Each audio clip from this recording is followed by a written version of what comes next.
Teachers, faculty, staff সব মিলে আমরা কলকাতা সিটিজেনকে আমরা একটা অ্যাওয়ারনেস করতে চাইছি কি প্রপার হার্ট কেয়ারের জন্যে proper balance diet, healthy activity বা exercise and regular medical check up যদি আমরা করতে পারি বছরে আমরা, তাহলে হার্ট আমাদের হেলদি থাকতে পারবে, যেটা one of the most important vital and critical organ আছে। এই অর্গান যদি আমরা হেলদি রাখতে পারি তাহলে আমাদের লাইফস্টাইলটা খুব সুন্দর আর খুব লং রাখতে পারবো আমরা। তাই জন্যে থ্রু আপনাদের মাধ্যম দিয়ে আমরা অল সিটিজেন অফ ওয়েস্ট বেঙ্গলকে আমরা জানাতে চাইছি আজকে আমাদের 20 কিলোমিটার সাইক্লোথন হয়েছে, যার মধ্যে 150-র উপরে লোক পার্টিসিপেট করেছে ফ্রম অল ওভার বেঙ্গল।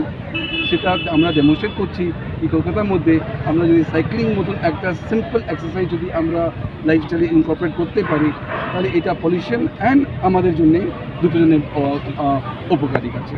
এই অনুষ্ঠানটা আপনি যেমন করছেন এর সাথে সাথে আর এই অনুষ্ঠানটা মানে মানুষের হার্ট যেমন সুস্থ রাখতে হবে, আরও অন্যান্য কী কী জিনিস করা উচিত যার ফলে মানুষ সুস্থ থাকে, মানে আজকালকার যার দুনিয়ার অবস্থা।